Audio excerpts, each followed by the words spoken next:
continuamos com as nossas entrevistas com os candidatos a prefeito de Caratinga e hoje eu recebo aqui o professor Pedro Leitão, que é candidato a prefeito pelo PDT, tem como vice o radialista Marcos Inácio. Pedro já foi secretário municipal de Educação e Planejamento e Desenvolvimento Econômico em Caratinga e também secretário de Agricultura de Minas Gerais. É especialista em gestão pública e tem mais de 25 anos de atuação na educação. Pedro, muito obrigada por estar conosco aqui, por ter atendido o nosso convite. E a gente vai bater um papo hoje sobre a sua candidatura, o seu plano de governo. Boa tarde, Paula. Muito prazer estar aqui conversando nesse espaço tão importante para a gente dialogar com a população, apresentar um pouco do que a gente pensa. Agradeço a toda a equipe do Diário. Vamos lá, então, Pedro. Primeiro, eu queria uma pergunta que muitas pessoas já devem ter feito a você, e você já falou, mas agora para os nossos internautas, qual o motivo que te levou a se candidatar a prefeito de Caratinga? Olha, Paula, essa é uma pergunta muito importante, porque é uma decisão muito difícil você resolver ser candidato a prefeito. Mas isso nasceu naturalmente. Eu lembro que meu filho nasceu no dia 6 de outubro de 2023, Gabriel. Nasceu ali na maternidade aqui de Caratinga. Quando eu cheguei na janela, eu olhei para a cidade e eu me senti muito convidado a participar mais da cidade. Eu acho que um filho mexe com a gente. É aquela sensação de você estar no sofá, ver um quadro torto na parede, e você sabe que você pode ir lá consertar esse quadro, você pode ir lá ajustar as coisas, você não consegue ficar sentado no sofá. É essa sensação de quando eu olho para uma cidade, a minha cidade, a cidade que eu gosto, a cidade que eu fiz minha vida, e hoje com uma trajetória na gestão pública, na gestão privada, ver que eu posso contribuir mais com a cidade. Tem muita coisa que não precisava ser do jeito que é. Uma sensação, às vezes, de abandono em alguns lugares da cidade que podia ser diferente. A cidade avançou em alguns pontos. A prefeitura acertou em alguns pontos, mas tem muitos pontos que precisam melhorar. E eu acredito que quando chega essa sensação e ela vem de dentro, uma vontade de contribuir, você sabe que você tem condição de contribuir, não tem como ficar distante. Então foi natural essa decisão. Certo. Agora, Pedro, eu queria saber como é que foi o critério para a escolha do seu vice, o Marcos Inácio, né? Muita gente pergunta isso também, se pergunta isso. É verdade, né? Muito se especulou sobre a questão do vice. Sim, do seu vice. É um processo que a gente conversa com muita gente. Mas, Paula, o que eu posso garantir é que meu vice ele não foi imposto por ninguém. Certo. Na nossa candidatura não tem nenhum partido que manda, não tem uma empresa que manda, não tem um deputado que manda. A gente quis fazer uma candidatura que seja uma candidatura da cidade de Caratinga. Ela não é de um espectro, não é de uma posição ideológica, ela não é de um partido, ela não é de um deputado. E a escolha do vice aconteceu dessa forma. Eu escolhi o vice. Eu queria um vice que me ajudava a dialogar com a cidade. Não podia ser uma pessoa o mesmo do mesmo. Sim. Tinha que ser uma pessoa que me ajudava a chegar onde eu não conseguia chegar. E o Marcos Inácio, tendo 20 anos de rádio, ele ajuda muito nesse diálogo e está contribuindo muito nessa caminhada. E foi algo natural dentro do grupo, porque, em primeiro lugar, eu queria uma mulher. Né? E eu queria muito que tivesse uma mulher. Mas a gente não tem tantos quadros hoje disponíveis também para disputar. Mas o primeiro critério meu foi de alguém que viesse para somar, que mostrasse para a cidade que a gente quer conversar com a cidade toda. Certo. Falando aí em quem está do lado, quem não está do lado agora, qual seria hoje o seu maior opositor político? Meu opositor político, eu acredito que é a insatisfação que as pessoas têm na cidade. A cidade, ela precisa de uma mudança. Então, meu opositor político talvez seja aquelas pessoas que estão satisfeitas do jeito que está. Não querem a mudança. Que estão confortáveis do jeito que está. Eu vejo muito mais nesse sentido. Eu não consigo enxergar os outros candidatos assim como um opositor. Sim. São candidatos que eu respeito, que estão aí pleiteando, mas a minha proposta é clara, é uma proposta de mudança da cidade. A gente precisa avançar em vários pontos. Eu não estou satisfeito com a saúde como está. Eu não estou satisfeito do rumo que a cidade está tomando no seu crescimento, com um trânsito travando a cidade toda. Eu não estou satisfeito com a segurança. Eu não estou satisfeito com as praças públicas nos bairros, com a calçada. Eu não estou satisfeito com a educação nesse clima, às vezes, de perseguição do servidor. Então, isso é que eu vejo que eu sou uma proposta para poder a gente mudar isso. E, lógico, a gente tem que falar também com responsabilidade, Paulo, que o que está dando certo tem que continuar. Sim, o prefeito aumentou a arrecadação, o prefeito está pagando o funcionário em dia. São coisas importantes, mas isso não é o bastante. Certo. Pedro, você já foi, como a gente disse aqui na abertura, secretário de Agricultura do Estado, secretário de Educação do município. Toda essa experiência te deixa mais confortável para conduzir o executivo, para ser o nosso chefe de executivo? Olha, Paula, eu vejo que essa experiência ela é fundamental. Ela é fundamental. Eu tenho muita experiência na gestão educacional, ajudei meu pai a levar a Doctor para 18 cidades, transformei numa rede grande de ensino, são 1.500 colaboradores. Estudei, fiz mestrado, fiz doutorado, tenho 2 cursos superiores, fiz gestão pública, mas nada como uma experiência prática. Sim. E o fato de ter sido secretário municipal de educação, de conhecer toda a rede municipal de educação, todas as escolas, todas as creches, ter dialogado com servidores, inclusive outras áreas, ter sido secretário de desenvolvimento econômico aqui e ter sido secretário de Estado da Agricultura, de rodar o Estado inteiro, conhecer todas as regiões, atender todos os deputados estaduais e federais de Minas, isso me deu uma experiência e uma visão muito maior. Eu me sinto hoje capacitado, porque Caratinga, nós temos que pensar, Caratinga é uma das maiores cidades do estado. Ela está entre as 400 maiores cidades do país. Então, a gente precisa, alguém que esteja aqui à frente, que tenha experiência. Porque, Paula, é muito diferente a pessoa ter uma experiência numa vida privada e uma gestão pública. A gestão pública tem as suas características. Você tem que saber dialogar, você tem que conhecer da máquina, tem que conhecer da legislação, você tem que ter relacionamento, Paula. Estou voltando de Brasília. Eu tenho um grande relacionamento em Brasília e isso ajuda muito o município. Inclusive, você teve olhando a questão da Sudene, né, Pedro, lá em Brasília. Eu acredito que esse relacionamento tem que estar a serviço da cidade. Tudo bem, a pessoa pode falar assim, Pedro, mas é uma época política. Ótimo, se abrir oportunidades que eu puder ajudar a cidade, eu vou usar esse relacionamento. Estar com o presidente do Senado, que é uma das grandes autoridades da República, que é uma pessoa hoje que tem trânsito, tem poder e que pode ajudar a cidade, por que não? Inclusive, nessa reunião, teve-se uma abertura para falar que se eu for prefeito, eu posso fazer um grande diagnóstico que tem verba, sabe? Foi falado em torno de 130 milhões de reais disponível. Isso é o relacionamento que dá. O relacionamento através da credibilidade, através das pessoas que me conhecem, sabe como é que eu conduzo na gestão pública. Porque quando eu fui secretário de Estado da Agricultura, eu relacionei com todos os deputados de todos os partidos. E sempre procurei atender a população. Sim. E a gente avançou muito. Avançou no queijo, avançou no café, avançou no leite. E isso é que vai acumulando essa credibilidade e que hoje está a serviço da cidade. Esse relacionamento pode trazer muito para Caratinga. Não só trazer Caratinga de novo para a área da Sudene, né? Incluir Caratinga na área da Sudene, que eu acho que é um grande legado, mas também entrar em todos os ministérios, levar bons projetos, trazer recursos para cá. E eu acredito que isso é importante. Ter relacionamento é importante, para você não depender de um deputado. A gente pode relacionar com todos os deputados, a gente pode ir direto no ministro, a gente pode ir direto no Palácio Planalto, no governador. Então, isso é muito importante. Certo. Agora a gente vai começar a falar um pouquinho aí, antes de falar do seu plano de governo, uma questão que você já falou aí também, eu queria saber a sua opinião. Pedro, você acha que tem possibilidade de melhorar o trânsito de Caratinga? Você falou aí pra gente agora há pouco da dificuldade que é esse trânsito. Você acha que tem possibilidade de melhorar? Olha, tem possibilidade. O trânsito está virando uma terra de ninguém. É uma terra onde que as regras não são respeitadas. Lógico, ele também é reflexo de uma cidade que cresceu sem crescer sua infraestrutura urbana.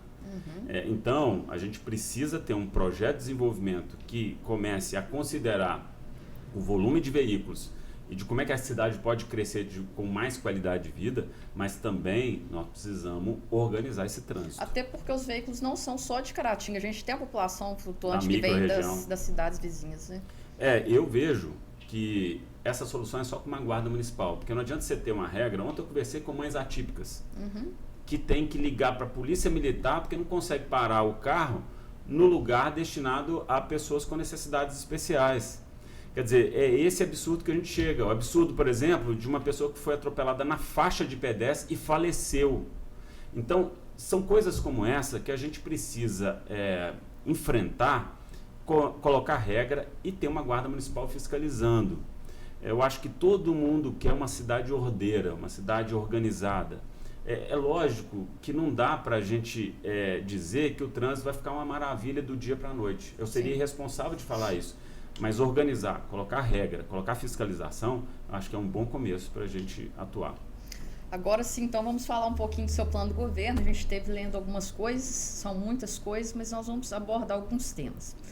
Na educação, você fala em alcançar índices de excelência com 100% da alfabetização dos alunos, capacitação e valorização dos profissionais da educação, inclusão, entre outros, mas eu gostaria que você explicasse, eu achei interessante, o projeto Saúde na Escola, como que vai funcionar.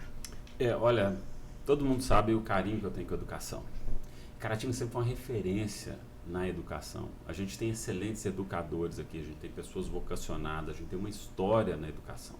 Mas, Paula, quando a gente pode abrir aí, se duvidar de mim, no IBGE Cidades, olhando a nossa taxa de escolarização de crianças, pré-adolescentes de 6 a 14 anos, a nossa taxa é uma das piores do estado de Minas Gerais. A gente está no rebaixamento, na posição 772. Aqui na microrregião, a gente é quase a pior cidade. Então, eu só estou dizendo que a gente precisa realmente colocar a educação de Caratinga no lugar dela de protagonismo. E isso a gente consegue com projeto, com investimento, principalmente quem faz a educação são os profissionais, capacitação, os professores. E uma capacitação séria. A gente não pode ter um assistente que trabalha 8 horas com crianças atípicas. Como é que ele vai dar uma condução nesse sentido? A gente precisa fazer uma capacitação de verdade. E outra coisa, estimular, premiar, dar visibilidade aos nossos educadores, porque nós temos excelentes experiências. Eu, quando fui secretário, fiz questão de conhecer cada escola e, como prefeito, eu vou conversar também em cada escola com o diretor, com os professores, com os assistentes educacionais, com todo mundo que trabalha na escola, com os pais de aluno, para que a gente possa construir uma educação de qualidade aqui em Caratinga, que a gente tenha orgulho. Porque, olha, passar o menino de ano sem aprender a ler, sem aprender a escrever, sem aprender a fazer uma conta de matemática, é isso que a gente não pode ter em Caratinga. E dá para ser diferente. Mas, rapidamente, Saúde na Escola é um programa que já existe também do governo federal, que é a interligação das coisas. Quando a gente fala de saúde, a gente não está falando só do posto de saúde, que precisa ampliar todo o território. Hoje, Caratinga tem muitos buracos, lugares, bairros que não tem posto de saúde, ou posto de saúde que funciona no bairro, mas o atendimento é limitado, porque a equipe é limitada, porque o tempo é limitado. Precisamos ampliar. E uma das formas de ampliar é interligar a saúde com a educação, para que já na escola a gente já tenha uma prevenção, a gente promova a saúde, não só cuide da doença. Certo. E ainda falando agora de saúde, você acabou de falar de saúde, de interligação de saúde com a educação, tem lá também, você colocou no seu plano de governo, o projeto implantar telesaúde e telemedicina, estabelecer um sistema de serviços de saúde à distância, incluindo consultas online, telediagnósticos e atividades de teleeducação. Com isso, a população terá mais agilidade nos atendimentos? Como é que vai funcionar esse projeto? Paula, primeiro que a gente precisa entender que a saúde de Caratinga não está bem e ela precisa de uma mudança. A tecnologia pode ajudar muito, mas o mais importante são as pessoas, são as equipes. A gente precisa fazer uma avaliação do atendimento das equipes. A gente precisa realmente fazer uma cobertura maior, principalmente na atenção primária, que esse primeiro atendimento, ele tem que ser resolutivo, ele tem que resolver o problema, tá certo? E funciona como um zagueiro para que chegue na UPA quem realmente precisa daquele atendimento de especialista. E aí, quando chegar na UPA, a gente precisa equipar a UPA com equipamentos para poder fazer um centro de imagens da prefeitura, para poder ter um exame mais rápido, ter médicos qualificados ali. A equipe precisa realmente ter um acompanhamento e um atendimento resolutivo e humanizado. E aí depois a gente precisa, meu sonho é ter um hospital público, sim, mas nessa primeira etapa a gente precisa ampliar os leitos SUS no CASU e no hospital, porque quanto mais leitos, menos tempo a pessoa fica agarrada lá na UPA e correndo risco de vida. Então a questão da telemedicina, ela é mais um instrumento para a gente ampliar o atendimento à saúde. Nenhum caratinguense que procurar um posto de saúde, uma unidade básica de saúde, ele pode ficar sem atendimento. Não é distribuindo 10 fichas por dia, e quem não pegou a ficha volta para casa, espera o outro dia, se não pegar a ficha espera outro dia, e aí tem que fazer um exame, espera 7 meses. Nós temos que resolver isso. Agora, sendo sincero, precisa de dinheiro. E aí eu sei onde buscar, eu sei onde bater na porta para que a gente tenha recurso aqui para investir na nossa saúde. Ótimo. Pedro, segurança pública. Você pretende implantar uma secretaria só para esse setor no município? Eu acredito que Caratinga está tendo um problema de segurança pública. Isso não tem nada a ver com a Polícia Civil e Militar, que são muito competentes, têm respondido à população, mas nós precisamos entender que a segurança pública, embora seja uma competência do Estado, hoje muitas pessoas estão se sentindo inseguras em Caratinga. Eu sou da época que eu andava para Caratinga com 13, 12 anos de idade, para todo lado de bicicleta, e meu pai não ficava preocupado. Eu ia para a escola de bicicleta, andava à noite, e meu pai não ficava preocupado. Hoje eu duvido se tem algum pai que não fica preocupado quando o filho está na rua.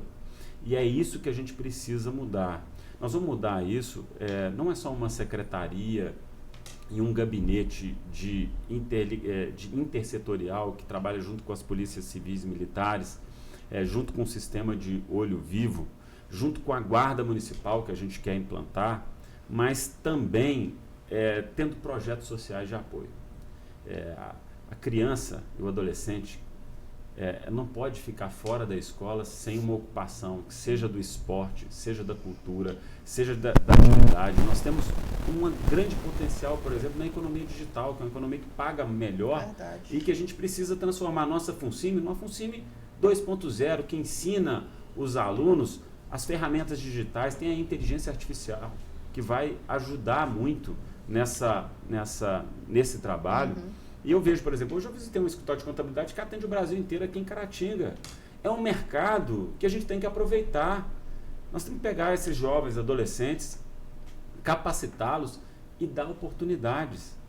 Quero fazer um hub de inovação aqui. A gente tem um espaço lá da estação e que a gente pode fazer isso, estimular. Você já vai atuar mais na prevenção, né, Pedro? Na prevenção. Então, veja bem, segurança pública é isso, é um misto, é complexo. Então, a gente tem que trabalhar em oportunidade para os jovens, a gente tem que trabalhar na questão da educação, nós temos que trabalhar projetos sociais, mas também na repressão junto com as polícias civis e militares. Então nós vamos falar de um assunto, a cultura. Na cultura não existe uma secretaria específica, né?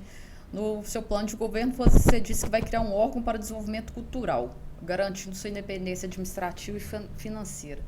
Pedro, Secretaria de Cultura vai ser criada, vai ter somente a Secretaria de Cultura? A gente vê que fica esse espaço aí tão necessário na nossa cidade, que tem tantas pessoas aí capacitadas e não temos uma Secretaria de Cultura especificamente, né? Eu acho que é importante uma Secretaria de Cultura, mas mesmo, Paula, porque isso a gente vai ter que estudar o organograma do município, o orçamento municipal, ver como é que estão os gastos, né, com o pessoal, que a gente quer ser muito responsável, mas uma coisa é certa, o problema não é só criar a secretaria, é ter uma autonomia financeira. Sim. Como é que é uma autonomia financeira?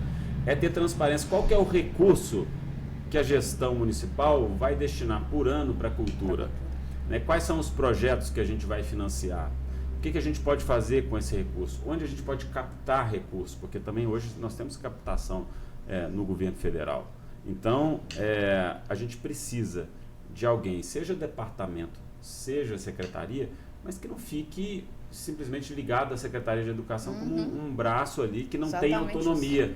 que não tem condição de propor, não tem condição de estimular, não tem condição de movimentar a cidade. E a cultura, muito pouca gente sabe, mas a cultura movimenta muito a economia. Né? A economia audiovisual, por exemplo, a gente viu aqui. Queria parabenizar aqui, né, tem caratinguenses selecionados no filme de orçamento de R$2 milhões. Isso é uma economia criativa. Então, eu acho que a cultura pode dar uma contribuição, inclusive econômica, para a cidade. Com certeza. Agora vamos lá. No meio ambiente, você pretende, é um assunto polêmico, esse assunto da Copasa, né, que aí há muitos anos vem sendo debatido. Você pretende revisar a concessão da Copasa para melhorar o atendimento de abastecimento de água e esgoto na sede e nos distritos, com especial atenção à Ilha do Rio Doce. Queria que você falasse sobre esse projeto seu. Olha, gente, nós temos que ser sinceros aqui e ir direto ao ponto. Eu tenho muitos amigos que são funcionários da Copasa, são pessoas competentes, são bons servidores, mas a gente não está falando do servidor da Copasa. A gente está falando lá de cima de um contrato que a prefeitura, na verdade, que a gente impôs ao cidadão de pagar uma taxa de esgoto, sendo que Caratinga tem 71% de esgotamento sanitário. A gente não tem 100%. Tem serviço completo. Quem passar ali na travessa ali da faculdade, ali perto onde era a prefeitura, olha o rio, vocês vão ver que o nosso esgoto ainda está muito longe de ser um esgoto totalmente tratado. Eu tive em lugares como a Portelinha, por exemplo, isso me revoltou. É esgoto a céu aberto, onde criança pisa. Não interessa. Falta documento. Não interessa. Nós não podemos ter numa cidade onde tem esgoto a céu aberto e criança pisando. Não pode ter isso. Então, tem que ter uma conversa séria com a Copasa. Uma conversa transparente. Uma conversa que coloca o interesse público em primeiro lugar. Não é questão de briga, de bate-boca. É realmente colocar as coisas como são. E precisa de um ajuste. Claramente, a gente precisa de um ajuste. Para que ela faça o que ela tem que fazer, né? Isso. Falando ainda em meio ambiente, um problema que a gente está vendo muito na cidade é a questão do lixo. A nossa cidade está suja. Está suja. Você já pensou em algo para resolver essa questão também? Me incomoda muito a questão do lixo. E sabe o que é o problema? É que eu sinto que vai passando o tempo, a cidade está suja, a gente vai meio que acostumando com isso. Sabe? A gente precisa, de novo, ter uma cidade limpa. Eu sei que é uma tarefa de todos. Eu não estou aqui sendo irresponsável, dizendo que é só uma questão da prefeitura. Mas o gestor municipal tem que assumir isso como uma questão, um desafio para ser enfrentado. Eu, como prefeito, eu quero acompanhar muito de perto a questão da coleta de lixo, da reciclagem do lixo, porque quanto menos lixo, né, a gente produzir, melhor. E como é que a gente produz menos na conscientização também, né, Pedro? Na conscientização. Você quer ver uma medida simples? Quem me sugeriu isso foram alunos de ciência da computação. Então, por isso que é bom ouvir as pessoas. Para ter um aplicativo onde que o lixo, o caminhão de lixo, à medida que vai saindo e vai passando nas ruas, ele avisa 5 minutos antes que o caminhão vai passar. Tudo bem que já tem os horários, mas imagina você receber no seu celular, lixo vai passar agora. O lixo não fica exposto. Se o lixo não fica exposto, você não vai ter cachorro, você não vai ter gente mexendo no lixo, você não vai ter lixo espalhado. Então, a gente precisa de uma cidade limpa. Isso tem a ver com turismo, tem a ver com educação, tem a ver com cultura e tem a ver com qualidade de vida. Nós precisamos deixar essa cidade mais limpa. Com certeza. Agricultura, uma área que você entende bastante, o seu governo vai fomentar a produção local de café, a capacitação técnica e o acesso a mercados internacionais, promovendo o desenvolvimento econômico regional. Sem dúvida, é muito importante investir num bem tão precioso para Caratinga, né, Pedro? Olha, o café é uma riqueza nossa. Nós temos que entender, por exemplo, e eu tive essa dimensão agora muito na prática. Por exemplo, eu fui lá no Dr. Eduardo, um bairro aqui de Caratinga, e eu vi ali pessoas que se unem, 50 pessoas que têm o seu dinheiro a partir da safra do café. O café não gera renda só lá para o campo, ele gera renda na cidade toda. O comércio, ele sente quando tem uma safra de café. O vendedor de veículo, ele sente quando tem um café. Só que o que eu queria dizer é que a riqueza que a gente produz, ela podia ser muito maior. Nós temos muito potencial. Não é só plantando mais café, é vendendo melhor o café, é tendo mais canais de comercialização. Não é só Manhuaçu vendendo o nosso café, a gente tem um Porto Seco aqui, a gente tem relacionamento, trazer os maiores compradores de café. Eu sou apaixonado com o nosso café, o café de montanha. A gente produz café lá no sítio, eu sou apaixonado por café, sou um fã número 1 do nosso café. Nós temos um café de excelente qualidade, pode melhorar a qualidade com assistência técnica, com capacitação, e podemos gerar mais riqueza na cadeia de café. Eu tenho muito relacionamento, eu conheço os maiores compradores de café, eu tive representando o governo em vários países do mundo em relação ao café. Então eu quero ter essa experiência para ajudar a gente melhorar, né, a renda da cafeicultura, e unir, né, as pessoas hoje que produzem café, a prefeitura ser um parceiro para a gente avançar, seja nos cafés especiais, seja no produtor de café, seja no produtor de café da agricultura familiar. Nós vamos ser parceiro, nós vamos gerar mais riqueza para essa cidade. Certo. Você fala também do programa Prefeitura nos Bairros e Distritos. Como é que vai funcionar isso, Pedro? Olha, Paula, tem uma coisa, você sabe a coisa que mais me pedem? Engraçado. Tenho rodado muito, tenho rodado em muitos bairros, muitos distritos. O que mais me pedem é assim: Pedro, não some depois da eleição. É mesmo. E aí eu falo o seguinte: a gente tem que ouvir as pessoas. E esse programa nasceu justamente dessa percepção. As pessoas não querem só a obra, elas não querem só a ação, elas querem também que o prefeito esteja perto. Presente. Ouvindo, vendo de perto. Ela quer ver o seu representante. E quando não vê o representante, quer sentir que está perto da gestão pública. Então, quando eu falo no bairro distrito, além da gente ter um gabinete itinerante, a gente quer também fazer o que já previne a lei orgânica do município, de ter um orçamento por distrito. E quem sabe por zonas, né, da cidade, para que as pessoas, através das associações, participem. É muito mais do que um orçamento participativo, é um orçamento comunitário, para as pessoas entenderem para onde está indo o dinheiro, qual que é a prioridade ali no seu bairro, o que deve fazer primeiro. E se o dinheiro não dá para fazer tudo de uma vez, vamos discutir, gente, olha, o recurso que tem é esse, o que nós vamos fazer primeiro? Porque tem muita gente que fala, essas estradas do distrito talvez não dá para fazer tudo, mas por que a gente não faz por etapas?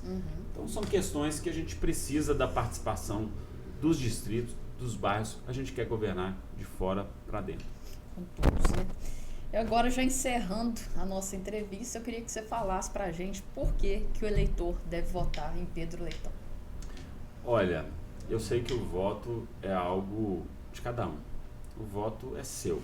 Ninguém manda em você. Cada um vai fazer a sua análise, analisar os candidatos. Eu acredito que nós estamos numa cidade que cresceu. A cidade saiu hoje com mais de 90 mil habitantes. Gerir uma prefeitura não é uma brincadeira. Gerir uma prefeitura é uma questão séria. E a gente precisa colocar gente que tem experiência, que tem relacionamento e que pode melhorar o que está aí. Eu acredito que a nossa candidatura ela vai ao encontro do que a cidade precisa agora. É lógico que essa é uma decisão do eleitor e a gente respeita muito. O que a gente pede é que, se comparar e ver, nossa candidatura é uma candidatura independente, é uma candidatura que realmente está inserida dentro de um propósito de mudança, de avanço nos pontos que a população percebe que precisa acontecer. E eu acredito que nós estamos prontos, preparados para fazer a mudança que a cidade precisa. Então, queria pedir o voto do eleitor e, se eu tiver essa honra, quero devolver com muito trabalho. Obrigado, Pedro, por ter estado aqui conosco. Essa foi mais uma entrevista com os candidatos a prefeito de Caratinga. Vocês podem acompanhar tudo em nossas redes sociais, Instagram, Facebook, YouTube, Diário de Caratinga. Obrigado por assistir nosso podcast. Não se esqueça de seguir nossas redes sociais. Ative o sininho do YouTube para receber mais conteúdos e vídeos e siga lá no Instagram, @Diário de Caratinga Oficial. Obrigado.